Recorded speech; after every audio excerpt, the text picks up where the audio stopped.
YouTube friends, make sure to like and subscribe to this video. We got plenty of content beginning the week with Fabrizio Romano and the latest transfer news. Vamos!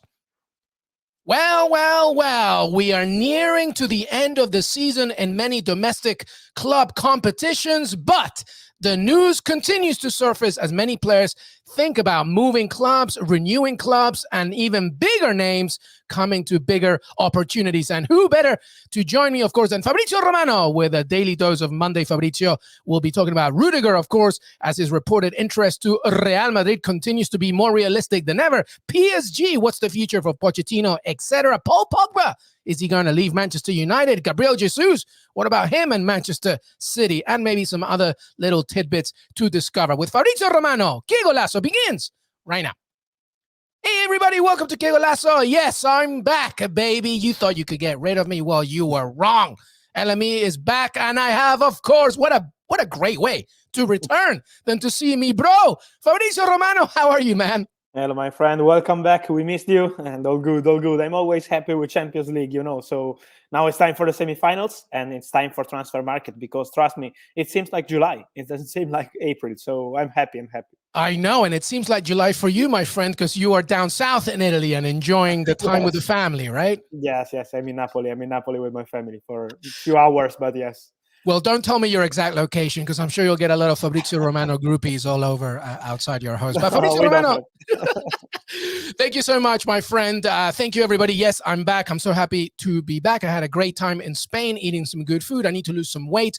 But anyway, that's for another day. Fabrizio Romano correctly states it's the beginning of the Champions League semifinals and Europa League as well, and conference as well. A lot to discuss, but so much in the transfer market, Fabrizio, unbelievable. Partly because obviously the seasons are ending, so a lot of business needs to be done. A lot of futures need to be considered for certain players. Let's begin, Fabrizio Romano, with some big news regarding some things that you stated this morning, right after we taped, of course, Antonio Rudiger, much the discussion of Chelsea's and Germany's center back and what he is contemplating. Chelsea, reportedly for many months now, have been trying to persuade him to stay. But Fabrizio, give us the latest. Apparently, he's off to La Liga and Real Madrid. Yes, Tony Rudiger is set to join Real Madrid, I would say. It's just a matter of final details because the contract has not been signed yet. But there is a verbal agreement between Antonio Rudiger and Real Madrid. There were 2 meetings last week between Real Madrid and his agents. They were discussing about many points like the salary, the commission, length of the contract. It will be a 4-year deal till June 2026. Tony Rudiger said yes, he's ready for this new chapter in La Liga. He already played in Serie A, in Premier League, and so for him is an important one with Real Madrid, of course. And so he decided to accept. It's now time to prepare the paperwork to discuss some final detail on the contract with Rudiger and his agents, and then to sign. So it's not signed yet, but the agreement has been reached. And so for Tony Rudiger, the future is in La Liga, is with Real Madrid, and it's a huge chance for him. And let me say that he's been really respectful with Chelsea because he's been waiting for Chelsea for more than 6 months, 7 months. Then because of the sanctions, they were not able to improve their proposal. And so that's why Tony Rudiger was waiting for 2 months, and then he decided to make his decision and join Real Madrid in this case. And per Thomas Tuchel's statement, Chelsea tried to make sure that he stayed, but Rudiger wanted another experience, another challenge. I guess that's really the biggest selling point, right? Yes, of course. They were trying. Let me say that also Tony Rudiger wanted the contract of his life. It's normal. He's not so young now, so now it's normal after 2 fantastic seasons with Chelsea to try to have an important contract, an important salary. And Chelsea were not offering the same money Real Madrid are offering, and so that's why this made a difference. But also, he wanted to stay at Chelsea. He was really happy, and he's really happy in London with Thomas Tuchel, with his teammates. But at the same point, the contract was not the best one, and with Real Madrid, the situation is different. So that's why Tony Rudiger decided to say yes to Real Madrid. Well, so many questions for both sides here, from both camps, Fabrizio Romano. I guess the first one I have for you is, who can replace Antonio Rudiger at Chelsea? Is Chelsea now thinking, obviously, about a bigger list this summer? And also, in addition to that question, Fabrizio, any more departures, of course, we know about, or at least we speculate about what's going to happen with Marcos Alonso. Yes, of course, for Chelsea, it's really difficult to mention names now, because of the owner situation. We don't know who will be the director of the club in the summer, what is going to happen on the market. So at the moment, it's really difficult to have a check with Chelsea sources because they really don't know what is going to happen as of now. So we need to wait for some weeks and then we will have the final answers. I would say that the name that they always wanted and will be in the list, no matter what happens with the owners, will be Jules Koundé from Sevilla. He's a player that has always been top of the list for Chelsea. He was really close to join Chelsea last summer. And so I see Koundé as an option for Chelsea even this summer. Let me say that they need more than one centre-back because it's true that Rudiger is going to Real Madrid, but Christensen is going to Barcelona on a free. Thiago Silva is always a fantastic player, but he's not so young and maybe could be his final season, the next one in Premier League. He already extended the contract, but I don't see Thiago staying for 4 or 5 years. So they need to rebuild the defense. They will have Levi Colwill back. He's a centre-back that is doing very good on loan to Huddersfield, and he's a player that is really highly rated at Chelsea, and not only at Chelsea because many clubs want him. And so they will need the rebuilding in the defense. And I want to mention Jules Koundé because I'm sure that they will try again. For Marcos Alonso, it's another situation to be clarified once the new owners will be in to discuss with him, like with Jorginho, with Conte. They need to clarify the future of these players out of contract in 2023. We have many rumors about Atletico Madrid for Marcos Alonso, but I'm told that it's not something close or advanced at the moment. For Atletico Madrid, there are different priorities now. And so for Alonso, we need to wait some weeks before knowing what is going to happen. Much to figure out for Chelsea, specifically, as you noted, due to the new owners that should be coming in and making a lot of decisions this summer. Another question quickly before we move on from a Real Madrid perspective. Isco to Real Betis, who just won Copa del Rey? A lot of rumors on this one, but at the moment I'm told that there is still nothing advanced. I see Isco leaving Real Madrid on a free. Will be a huge summer for players on a free, as we said in January. You still remember that we always said keep an eye on the free agents because it will be crazy. And for Real Madrid, it will be Isco, it will be Gareth Bale, it will be Marcelo. So there are many free agents available on the market. But at the moment for Isco, a lot of interest, Betis, but many other clubs, but still nothing advanced. He will make a decision at the end of the season and not now.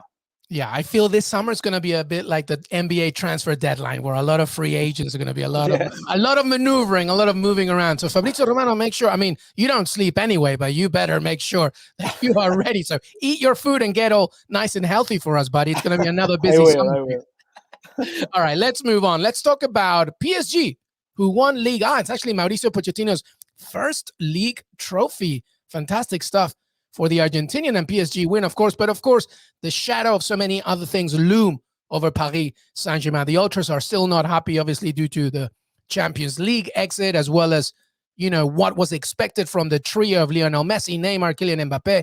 It didn't work out, but they do have a league title. Let's begin, of course, with Leonardo's statement regarding Mbappe staying. He said, maybe, talking about Real Madrid, are too sure about Kylian joining them, basically stating, I wouldn't be too confident. Any advancement there? Yes, I think it's normal because knowing Leonardo, he's really furious with Real Madrid, but since long time. He's furious with Real Madrid, how they're acting in public. He's furious with Real Madrid comments coming from the club, from Florentino for many years on Mbappe, from like Ancelotti, Benzema. Many people talking about Mbappe, and he's Paris Saint-Germain player. So that's why Leonardo is not happy. He's not happy with Madrid press around Real Madrid. So there are many points on this story. But at the end, I think what he said is the truth. What I'm told is Kylian Mbappe is thinking on the next step. And so no decision has been made. No contract has been signed. On Real Madrid's side, they're really relaxed. They're really optimistic, confident, convinced that at the end, Kylian Mbappe will be Real Madrid player at the end of the season. But Paris Saint-Germain are fighting. And so this is the scenario we expected. But in a few weeks, it will be time for the decision. So up to Kylian now. Let's see. And Mbappe himself said nothing has changed here. So I would completely mute out any kind of transfer speculation or any contract speculation. All right, well, about Donnarumma as well, your Italian goalkeeper, he's staying put. But what's next for Keylor Navas, do you think? I think Keylor will go in the summer. This is my feeling. More than news is a feeling, because after his interview, he said clearly that they can't continue like this. And even Donnarumma said the same. They don't want to continue with this strong competition. It's maybe creating some problems, not between Navas and Donnarumma, because they have a very good relationship, but maybe around the dressing room. For the manager, it's not easy to pick the right goalkeeper for every single game. So that's why I see Keylor leaving in the summer and trying a new experience, even because Paris Saint-Germain are happy with Donnarumma. They signed him as a big opportunity in a free last summer. summer. And so I see Donnarumma staying and Keylor trying a new experience around Europe. It'll be an interesting summer for many goalkeepers. In England, in Spain, there are important clubs looking for a goalkeeper. And so Keylor will explore the market in the coming weeks. Come to the Premier League, Keylor Navas. Come to a team that truly deserves you. My goodness, Keylor Navas. Let's hope the best for his future. Of course, yeah. And also, he has a very important game with Costa Rica against New Zealand to try and get it to the World Cup. So that's another one there as well in the next few months. Well, staying with PSG, Neymar. Oh, Neymar. Well, he said the whistles from PSG fans, well, they will get tired of whistling because I still have 3 years left on my contract here. It sounds like Neymar's staying put. Yes, that's it. I think it's really complicated to find a club around Europe at Neymar level ready to pay his salary. That is around 45 million euros per season. So imagine how complicated that would be. So I still see Neymar staying at Paris Saint-Germain, trying again to win the Champions League with Paris Saint-Germain. And his message was pretty clear. And so I think there will be no surprises on Neymar, honestly. Yeah, I agree. Well, the final point about PSG, which is arguably the biggest point about PSG, which is how we started. And it's about Mauricio Pochettino, Fabrizio Romano's statement saying that PSG are getting ready to say goodbye to Mauricio Pochettino. And that maybe, I don't know, we're playing a little narrative here that Antonio Conte at the end of the season might be persuaded to come to PSG, and then Pochettino swaps clubs as well. I mean, there's a lot going on here, but what do you make of that? Yes, I see a lot of rumors, but I know Antonio since a long time. And let me say that it's impossible that Antonio Conte is discussing with another club while he's fighting with Tottenham for Champions League spot. It's impossible at the moment to discuss with any other club. Then maybe at the end of the season they will decide that. We know that Antonio is waiting for the end of the season before deciding his future because he wants to make sure that Tottenham project is going to support and back him on the market. He wants many new players in the summer. He wants Harry Kane to stay. So he has a strong ambition, as we know, to stay at Tottenham, but it will be discussed in May, not now. I don't see Antonio Conte discussing with Paris Saint-Germain or any other club in April. It's not in Antonio Conte style. He's focused 100% on Tottenham Champions League spot because Antonio feels that in case Tottenham will be able to get this Champions League spot, it's going to be like winning a title because it's not a title, but it will be like a title. Remember, he always says, remember what Tottenham were in November when they fired the manager. The situation was terrible here at Tottenham, and he changed everything together with the board. So that's why Antonio is only focused on this Champions League race. And then let's see what happens. Honestly, my opinion, this is not the news, but this is my opinion. And you know that I am the biggest fan of Antonio Conte in the world. For me, he's in the top 3 of the managers in the world. But at the same point, he's not kind of manager for players like Messi, Neymar, he's kind of manager for different kind of clubs. But I wish him all the best. And so let's see what happens with Tottenham. Pochettino more likely to leave PSG than Antonio Conte joining PSG, right? Yes. This is the feeling around Pochettino after that night in Madrid has always been the same feeling with Mauricio Pochettino and Paris Saint-Germain ready to part ways at the end of the season. Even Leonardo in his interview with Sky said that they will discuss at the end of the season. He was not confirming Pochettino, and if you want to confirm Pochettino, you have a big chance after winning the title, and he didn't. So the expectation, even around Pochettino, is for him to go, and let's see who will be the manager for Paris Saint-Germain, because we had this Antonio Conte name around, Zinedine Zidane name always around Paris Saint-Germain, but nothing has been decided yet, and so I'm really curious to see what's next. But let's wait for the official communication of Pochettino. There is, similar to the conversations we used to have with Manchester United, obviously Eric Ten Hag getting ready to take over that job. PSG, similar narratives, Fabrizio Romano. There's only one man that can save this club, and I think Zinedine Zidane is big enough to demand the attention and respect of the likes of Messi, Neymar, Mbappe, etc. I mean, you listen. Zidane speaks, you listen. And I feel he would be the only one. But it sounds to me that Zidane, when you go to his Instagram post, by the way, he's loving vacation and being with his family. I mean, do you think that the itch for Zinedine Zidane is coming back to maybe him wanting to manage a club or country? I want to say that Paris Saint-Germain are able to change mind of people around the world with no problem. So especially a French club, right? Exactly. And maybe it could be a link for Kylian Mbappe too, because let's see what happens with Kylian Mbappe. But the new manager of Paris Saint-Germain, or the manager situation at Paris Saint-Germain, will be one of the factors for Kylian Mbappe to decide his future, because it's not just about money. We know that Paris Saint-Germain are offering crazy money to Kylian Mbappe to stay. They're prepared to offer a short-term contract, but also the manager, the project is something important. So that's why I'm curious to see what happens with Zidane and in general with Paris Saint-Germain manager, because it will be really important for Mbappe. All right, I'm calling it here, Fabrizio Romano. Zinedine Zidane joins PSG And that's the main reason why Mbappe stays at Paris Saint-Germain. And I don't want to know what happens in Madrid. Oh, I want to watch Chiringuito. That would be like epic. No, I just came from Madrid, and I'm telling you, they're basically like saving reservations for Kylian Mbappe at every restaurant. They're ready. Yes. So, but even into the club, they're really optimistic and sure that Mbappe will join. So let's see. In a few weeks, we will have the final answer. Let's see. All right, let's keep going here. Let's stay with the French connection here. Fabrizio Romano, Paul Pogba, done at Manchester United.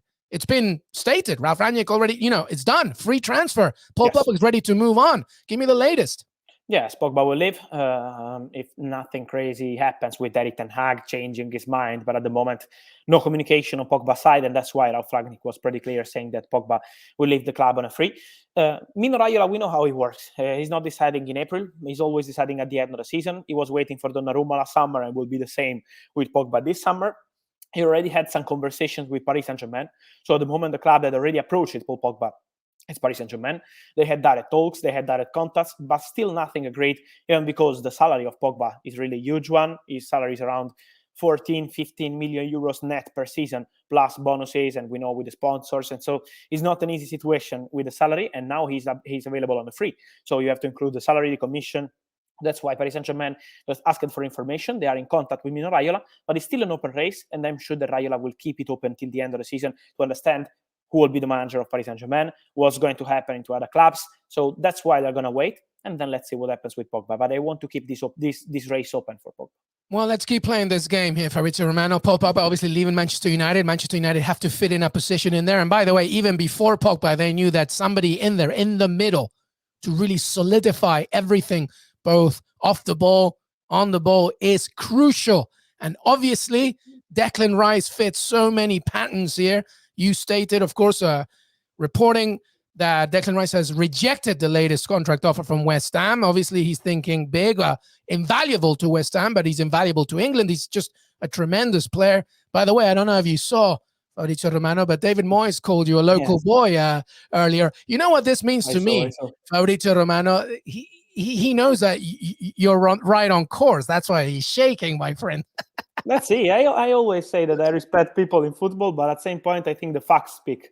And so that's why at the end, we will see. If Declan Rice will sign a new deal, I will be happy for West Ham. What I'm told is at the moment, he turned down that proposal, third proposal from West Ham. He said no. But I think it's also normal for this boy to have some different ambition in the future. Maybe he will stay one more season, because I always say we have to respect West Ham. We have to respect the owners, Moyes too, and they have to.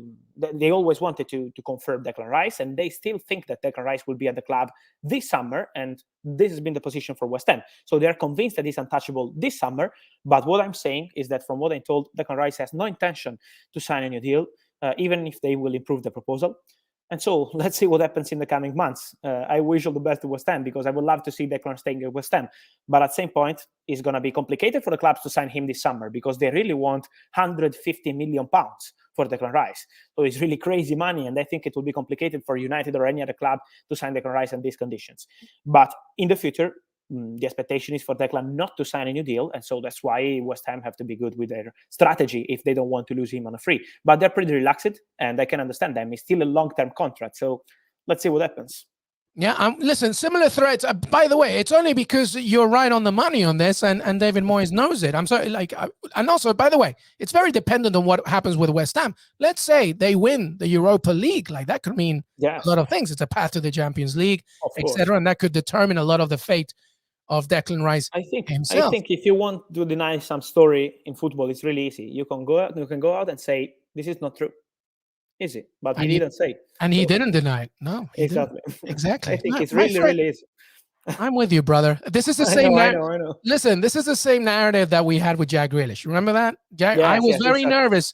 I was very nervous at the very beginning when it happened, and you kept saying, "Listen, I'm not saying it's happening right now, but the interest is there from both parties." And Jack Grealish is thinking bigger. He wants Champions League. He wants all this stuff. But in this case, it's a long-term contract. And let me say that West Ham, we need to respect West Ham, and we're respecting 100%. West Ham. And the reality is that West Ham want to keep the player this summer. So I think there are huge chances for West Ham to keep Declan Rice this summer, just to be clear. And the chances can grow if they win Europa League. Exactly. Because they have champions. Yeah. Yes. So we have to wait and see, but absolutely right. No doubt about it. The value of a player is respective to the employer. So if they want 150, somebody has to meet the price. And I'm sure there are teams that can do that. All right, let's move on. Let's talk about, for a second, Gabriel Jesus, by the way. Whew, he scored some goals this past weekend. By the way, as Man City continue to fight with Liverpool, of course, for that title race, and they're getting ready for the Champions League as well, of course.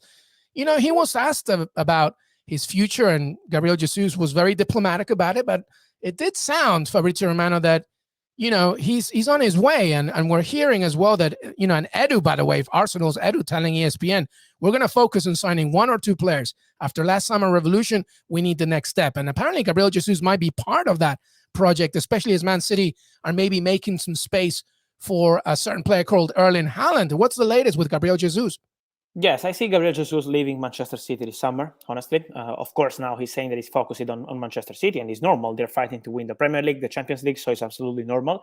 But the reality is that he's out of contract in June 2023, and at the moment there are not even conversations between Manchester City and Gabriel Jesus to extend the contract. So that's why there are huge chances for him to leave the club on a free.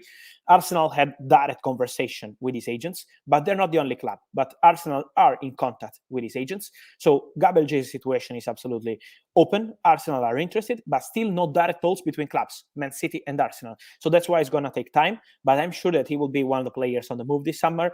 I'm sure that Manchester City know about that because they are working to sign Erling Haaland. This will be important days to understand the timing of the Erling Haaland move, but Manchester City are in the process. Manchester City are pushing to have Haaland, and so it's absolutely normal to know about Gabriel Jesus looking for some opportunities. And then, as you mentioned, the interview from Edu, I want to clarify one point for Arsenal fans, because he said we're going to sign 1 or 2 players. But since last summer, the strategy is very clear. Last summer, it was a revolution for Arsenal. They signed 12 new players. So it was like a rebuilding of the team. But this summer, maybe they are not just going to sign 1 or 2 players. This is to clarify. Arsenal fans were in panic, like saying, we need maybe 4 or 5. I want to say 1 or 2 important players. That's the sense of the interview from Edu. It means now it's time for the next step. Last summer, we were trusting some young player, some interesting player like Rudiger, so they did important signings.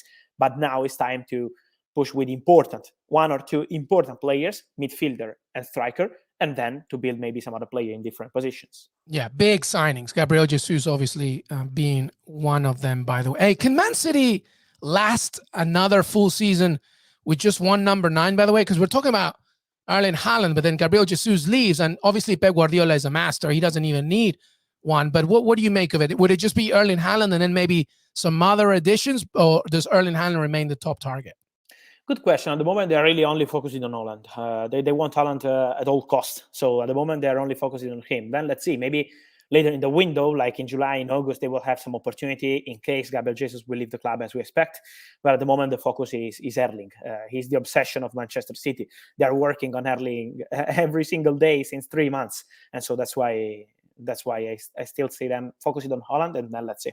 Let's see, indeed. But if any manager can do wonders with what he has, of course, it's Pep Guardiola, but he does have a pretty good squad to begin with. Anyway, all right. Well, we're nearly done here with Fabrizio Romano. Thank you so much. Any final thoughts, Fabrizio Romano, as we say goodbye? Yes, one is for your Aston Villa, because I know you're always worried with your club in a positive way. Always bugging you. I'm always bugging. I'm always bugging Fabrizio, everybody. Exactly. So first point, Steven Gerrard was in Marseille to scout Boubacar Kamara. He's a player that has always been high in the list of Aston Villa for the summer. He's available on a free, let's remind, no agreement with Marseille to extend the contract.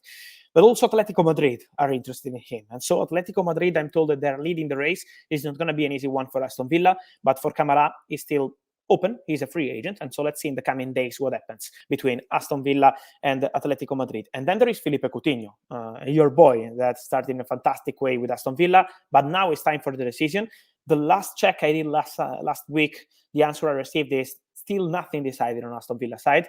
The real point is about the salary, because the salary of Philippe Coutinho is a really huge one. So they could be able to find an agreement with Barcelona. Barca want to sell Coutinho, and for Aston Villa, it will be a priority to sign him for Steve Gerrard, but it's about the salary. If they want to invest crazy money on his salary or not. So that's the point, even with his agent.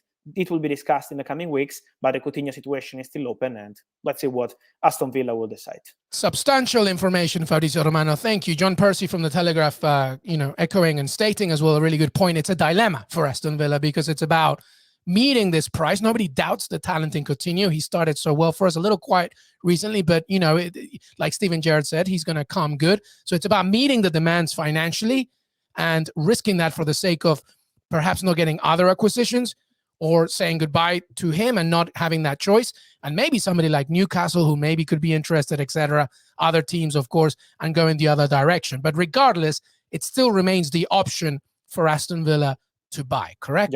Yes, absolutely correct. And they are able to make a decision in the coming weeks. So I'm really curious to see what they will do, because I think for Coutinho it's needed to stay. He needs to be consistent. With Aston Villa, it will be the perfect solution. I wish him to stay at Aston Villa, honestly. I love you, Fabrizio Romano. This is why we talk all the time. Hey, by the way, Renato Tapia. I just say it every now and then. Your boy.